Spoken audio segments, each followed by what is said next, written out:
सुप्रभात। क्लास 12 बाजार दर्शन पाठ हम लोग पढ़ रहे थे। पिछला जो 3 दिन से क्लास चल रहा था वो तो ऑनलाइन था, लेकिन उसमें भैया जुड़ते नहीं हैं तो बहुत फ़ायदा हो नहीं पाता। लेकिन जो वीडियो भेजे थे उसमें पहले मित्र से वार्तालाप और दूसरे मित्र की पहचान ये बताए थे आप लोगों को। अब इसको पॉइंट्स आगे जो है कि बाजार का जादू, लेखक का निष्कर्ष, पड़ोसी भगत जी, पैसे की व्यंग शक्ति, बाजार में भगत जी से लेखक की भेंट और निष्कर्ष रूप में ये पॉइंट्स पूरा आप लोगों को बताएंगे ताकि इससे आपको पूरे पाठ की बात समझ में आ जाए। तो पहले मित्र से वार्तालाप और दूसरे मित्र की पहचान, बात या वार्तालाप, ये तो हम लोग कर चुके हैं। आज हम लोग पढ़ेंगे बाजार का जादू। लेखक सोचता है कि बाजार में रूप का जादू है जो व्यक्ति को आंख के कारण खींचता है।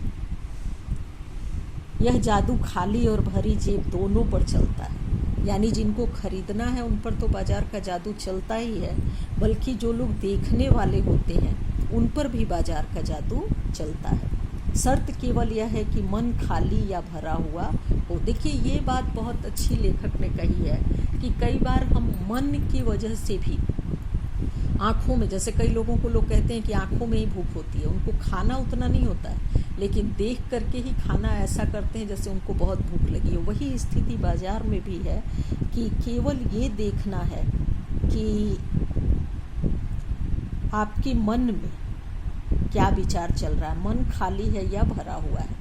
यदि जेब खाली है और मन भी भरा हुआ नहीं है तो भी बाजार आकर्षित करता है, और यदि जेब भरी है तो धड़ाधड़ खरीदारी करेगा, किंतु इस फालतू खरीदारी से सुख की तुलना में कष्ट ज़्यादा उठाना पड़ता है।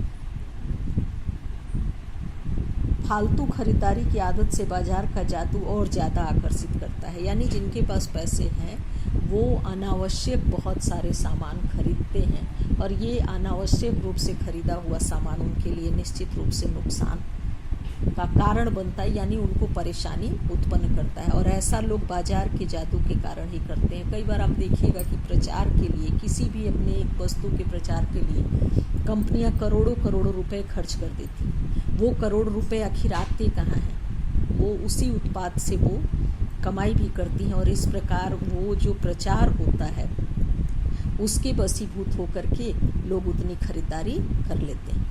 अब लेखक क्या इन बातों पर निष्कर्ष निकालते हैं कि लेखक इस निष्कर्ष पर आते हैं कि जादू की इस जकड़ से बचने के लिए जब मन खाली हो तो बाजार मत जाओ। यानी लेखक निष्कर्ष निकालते हैं कि अगर आपको इस जादू से बचना है तो यदि मन खाली हो उस समय बाजार न जाएं। बाजार तभी जाएं जब आपका मन कुछ खरीदने का पहले ही निर्णय ले चुका हो। कई बार हम खरीदारी करने चले जाते हैं लेकिन हमको ये पता नहीं होता कि हमको खरीदना क्या है, और ऐसे में हम अनावश्यक चीज़ें भी उस समय खरीद लेते हैं।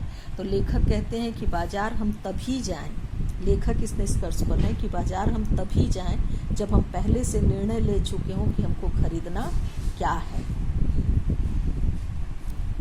लेखक का ये विचार जो है वो अपने आप में बहुत ही निष्कर्ष पे पहुंचाता है कि जो आवश्यक चीज़ें नहीं हैं उनको यदि हम खरीदते हैं तो ये केवल और केवल बाजार के आकर्षण के कारण होता है। लेखक दार्शनिक बातें करते हुए ये बताते हैं कि मन को बलपूर्वक दबाना भी नहीं, यानी ऐसा नहीं है कि मन यदि किसी चीज़ पर है तो उसको बलपूर्वक नहीं दबाना है।